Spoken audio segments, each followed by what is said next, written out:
Wow, thank you very, very much for that wonderful introduction. What an exciting day. Can you feel the energy in the room?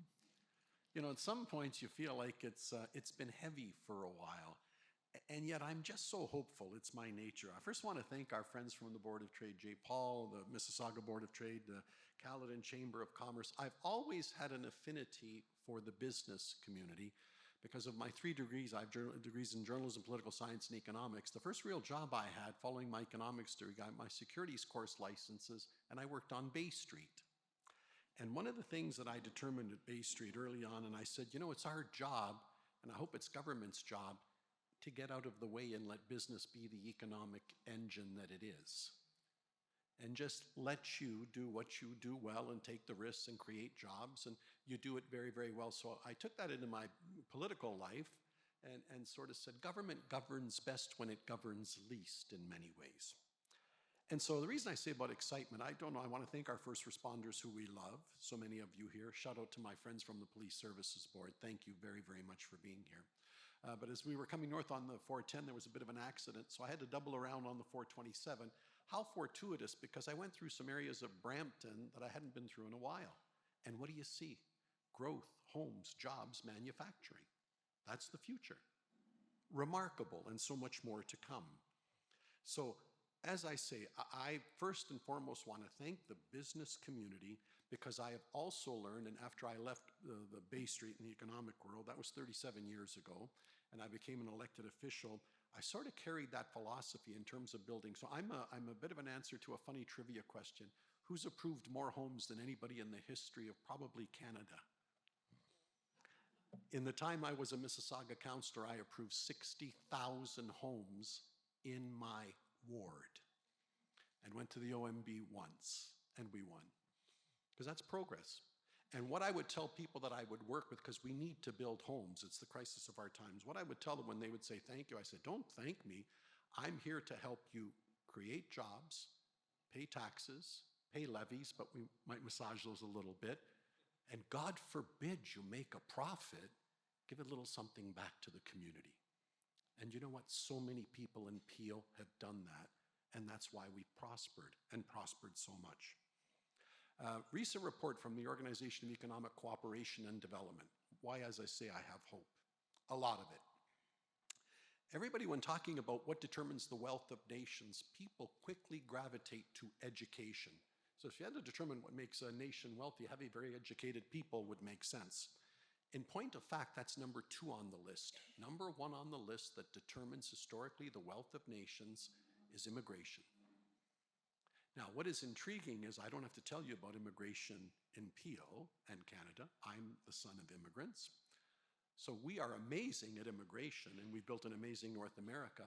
But I don't know if you were aware, Canada just became, under the latest stats, the most educated country in the world. And do you want to know how we did it? With number 1, immigration. I cannot today create an engineer. You've got to go back 25 years, 27 years, birth the child, educate them, etc. Unless, of course, they just show up at Pearson Airport. And that's what's happened. And so much of the populace is so well educated that when Revenue Canada or the stats folks do the stuff, where are you from? Tell us about your education. Well, I'm a PhD. I just came from Mumbai. Or where? Oh. And that's another one of the reasons why I have so much hope, notwithstanding our resources and everything else that we have going for us, the fresh water, the resources, et cetera, and our people and our intelligence and our education. But I want to change the conversation, but come back to hope. The only thing that I've done longer than being a public servant, elected official, is be married to my wife for 38 years, 1 year longer than I've been an elected official. I'm very blessed to have her. After 38 years of following me around on the rubber chicken circuit and parties and events, etc., God bless her for continuing to go through it. I still enjoy it immensely. But every now and again, she'll kick me under the table when the conversation's going a certain way. It's usually when I get up to go to the men's room and I come back and the men, forgive me, are talking about, well, interest rates are this and tariffs are that. And that's when my wife kicks me under the table, said, it's time to do what you do. And so what I do is I'll look over to somebody else at the table and say, Peggy, Fred, what was the last vacation you took? Or what vacation do you hope to take? Or something like that, just to change the conversation. This holiday season, under the exact same circumstance, my wife kicks me, time to change the conversation, Nando. I didn't know what to come up with, so I said, let's change the conversation. I have a question, Fred. What gives you hope? Didn't see that coming. I didn't see it coming, but I just had to do something, so just quick on. What gives you hope when you wake up in the morning and face the challenges that you have? What gives you hope? You've been talking about all the challenges. We hear that, and tariffs and Trump and this and whatever the case might be. But what gives you hope? It is remarkable how some people said, I'd never thought about it, but then go on and on and on with a very hopeful message. Remembering that, we've come through a very trying 5-6 years. So I get elected and I had so many great things that I thought I would do. Then they made me the chair of the Board of Health, and then this COVID thing showed up.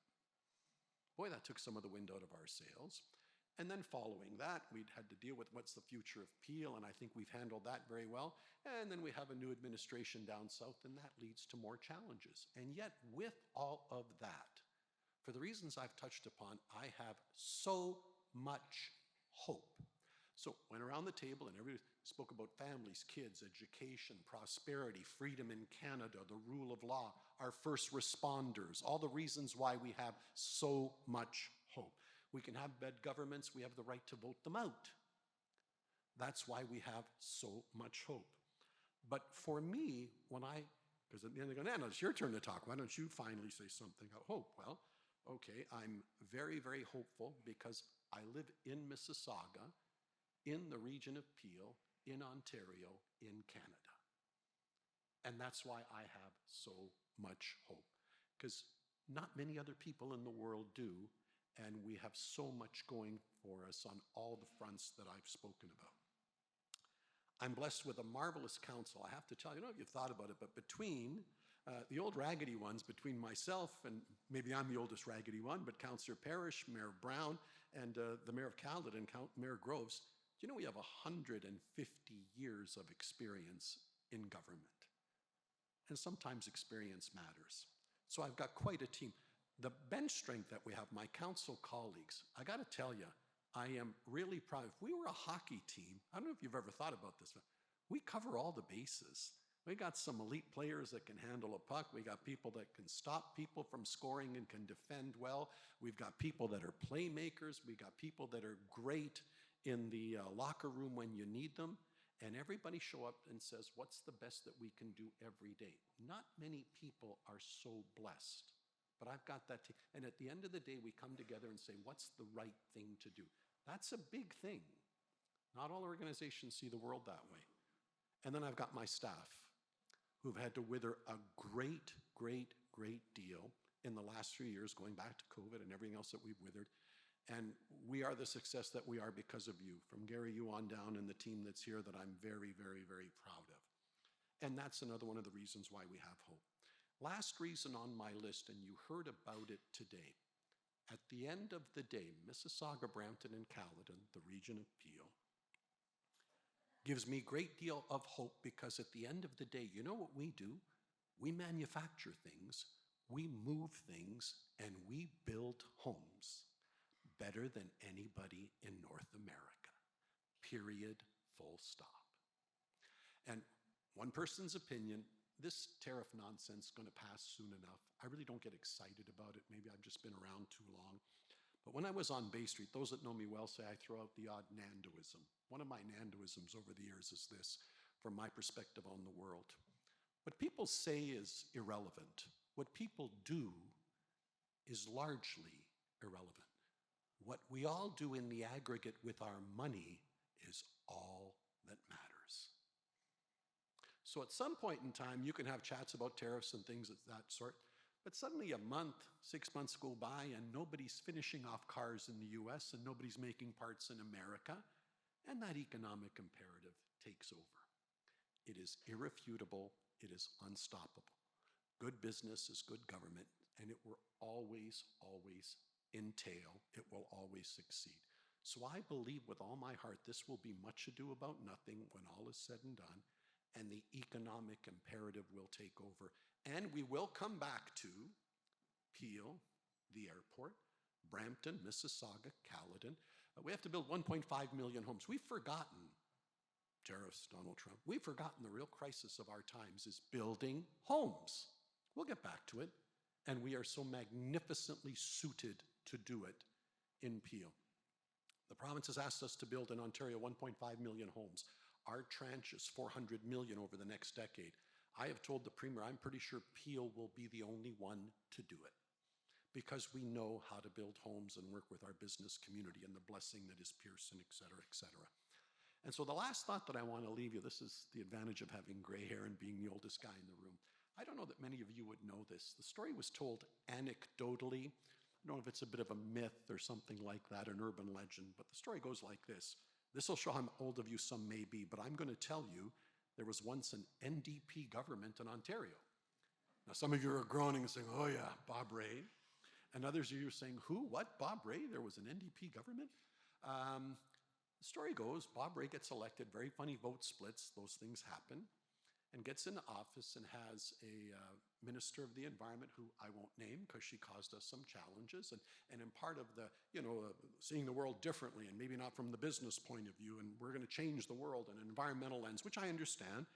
The story goes, they said, and we are going to recycle 100%. By the way, and had us get rid of our dump site in Peel that took us 20 years to find, and then we trucked our garbage to Detroit for $600 million. And by the way, and then I voted against my council years later because we had to renew the contract. And I said, I'm not spending another $600 million. And I had to vote against Hazel in my council. And that's why Britannia now doesn't look like a flat golf course. That's why it looks like a ski slope. Because we put 8 new cells of garbage there to not spend $600 million more trucking our garbage to another country. As part of that, and this is my closing thought about hope, as part of that, the story goes, they also thought, in terms of revolutionizing the world and the environment, we're going to get rid of Post-it notepads. Okay, well, that little gluey stuff, it doesn't make them recyclable, apparently. Okay, bright idea out of nowhere. And so the story then goes that a gentleman from Minnesota who runs Minnesota Mining and Manufacturing, 3M, apparently called the Premier and said, I heard about this nonsense that you want to get rid of 3M Post-it notepads. Yeah? Well, can you hurry up and do it so I can close the property in Timmins, Ontario that makes them for all of North America? And we still have Post-it notepads. And we haven't had an NDP government in the province or Canada since, and the world went on. So I want to thank you for your efforts. I want to thank all of you. I give you a message of hope. I hope as you leave and as you're driving away saying, I want to ask myself Nando's question, what gives me hope? Because we have so much to be hopeful for, and so much of it stems from the people in this room. Thanks to my staff, thanks to all of you for being here, thanks to the Brampton Board of Trade for all that you do, and it is onward and upward. Thank you very, very much for this.